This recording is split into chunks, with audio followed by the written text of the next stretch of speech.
नमस्कार शेतकरी मित्रांनो मी अनिल दातोड आणि तुमचं स्वागत करतो आपल्या या शेतकरी मित्र या YouTube चॅनलवर। मित्रांनो, आजच्या व्हिडिओमध्ये आपण पाहणार आहोत कर्नाटक आंध्र प्रदेश येथील जो नवीन कांदा आहे। खरीपात मोठ्या प्रमाणात कर्नाटकमध्ये कांद्याची लागवड हे केली जाते आणि या वर्षी तेथील खरीप हंगामाचं काय अपडेट आहे, तेथे सध्या कांद्याची काय आवक आहे, काय बाजारभाव मिळत आहेत, त्यासोबतच जी महाराष्ट्राची लासलगाव नंतर सर्वात मोठी बाजार समिती म्हणून समजल्या जाते ती म्हणजे सोलापूर बाजार समितीचं सध्या काय अपडेट आहे। तेथील व्यापारी आपल्याला सांगत आहेत की सोलापूरमध्ये मागील काही दिवसांपासून मोठ्या प्रमाणात आवकेत घट आहे। तर मित्रांनो, या प्रमुख विषयांवर आज आपण चर्चा ही करणार आहोत। तर मित्रांनो, आपण सुरुवात करणार आहोत सोलापूर बाजार समितीपासून। सोलापूर बाजार समितीत सध्या जर मागील काही दिवसांचा जर आपण अभ्यास केला तर सोलापूर बाजार समितीमध्ये रोज 100 कांदा गाड्यांची सरासरी आवक ही दाखल होत आहे। आज जर आपण बघितलं तर आज सोलापूर बाजार समितीमध्ये सुमारे 85 कांदा गाड्यांची आवक ही दाखल झालेली आहे। तेथील व्यापाऱ्यांच्या मते सोलापूरला जो ॲव्हरेज कांदा आहे, सरासरी कांदा आहे, याला 1500 रुपयापासून 1700 रुपयापर्यंतचा दर हा मिळत आहे। जर काही लॉट चांगल्या क्वालिटीचा जर कांदा सोलापूर बाजार समितीमध्ये आला तर त्याला 2000 रुपयापासून 2100 रुपयापर्यंतचा दर मिळत आहे। पण चांगल्या क्वालिटीच्या कांद्याची आवक फार कमी प्रमाणात सोलापूर बाजार समितीमध्ये दाखल होत आहे।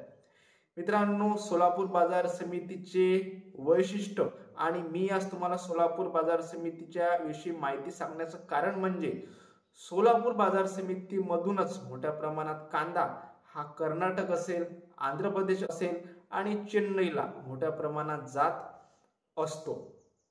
आणि त्यामुळेच मित्रांनो, सोलापूर बाजार समितीमध्ये मागच्या वर्षा तुलनेत बघितलं तर याच वेळेत सुमारे 200 गाड्या 250 गाड्या एवढ्या कांदा गाड्यांची आवक दाखल होत होती। मात्र यावर्षी आपण जर पाहिलं तर सरासरी 100 कांदा गाड्या दाखल होत आहेत। म्हणून मित्रांनो, येणाऱ्या 8-15 दिवस पण अशीच आवक जर येत राहिली तर याचा नक्कीच परिणाम आपल्याला कांदा बाजार भावावर पडताना पाहायला मिळेल आणि कांदा बाजार भावात आपल्याला एक चांगली वाढ आपल्याला दिसून येईल।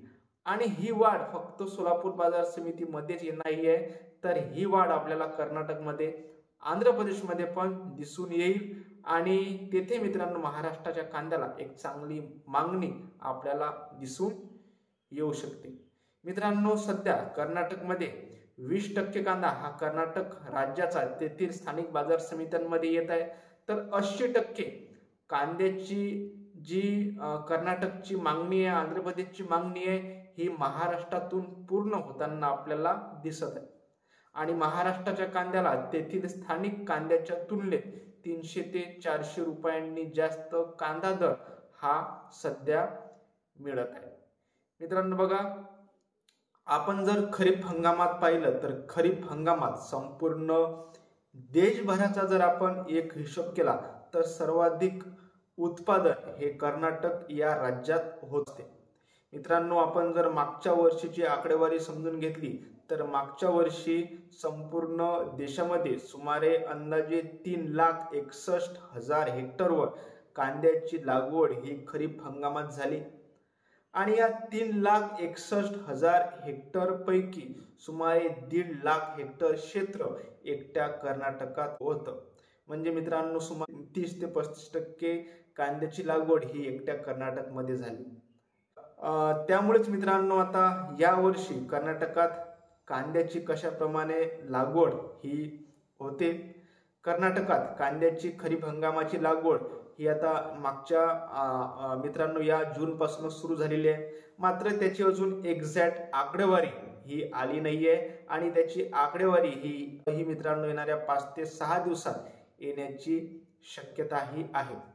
मित्रांनो बघा, कर्नाटकच्या कांद्याची आकडेवारी एवढी का महत्वाची आहे, कर्नाटकात किती कांदा लागवड होणार आहे हे मित्रांनो एवढं का महत्वाचं आहे, कारण येणाऱ्या ऑक्टोबर महिना असेल, नोव्हेंबर असेल या महिन्यामध्ये मित्रांनो कर्नाटकचा मोठ्या प्रमाणात कांदा, कर्नाटक सोबतच मित्रांनो आंध्र प्रदेशचा मोठ्या प्रमाणात कांदा हा निघण्यास सुरुवात होत असते।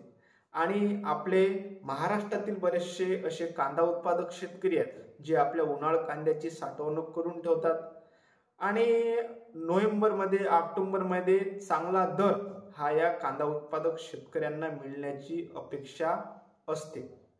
पण मित्रांनो या नोव्हेंबर मध्ये किंवा ऑक्टोबर मध्ये जर कर्नाटक राज्यात मोठ्या प्रमाणात कांद्याचं उत्पादन झालं तर कर्नाटकचा कांदा हा तेथील स्थानिक बाजार समितीमध्ये तर असतोच, मात्र तो महाराष्ट्रामध्ये पण येतो, त्यासोबतच तो उत्तर भारतात पण जातो आणि त्यामुळे महाराष्ट्राच्या उन्हाळी कांद्याला एक स्पर्धा निर्माण होत असते आणि यामुळे याचा कांदा बाजार भावावर परिणाम पडतो व जी अपेक्षा आपल्या महाराष्ट्रातील कांदा उत्पादक शेतकऱ्यांना बाजार भावाची असते ती मित्रांनो अपेक्षा ही पूर्ण होत नाही।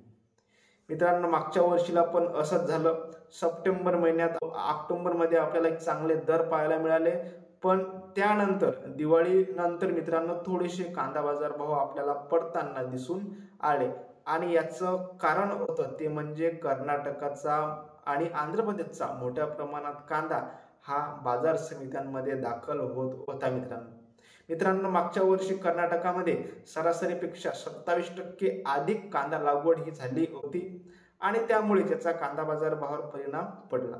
मात्र या वर्षी कर्नाटकात कांद्याची लागवड जास्त होणार की कमी हे आता येणाऱ्या काही दिवसांमध्ये आपल्याला माहिती पडणार आहे।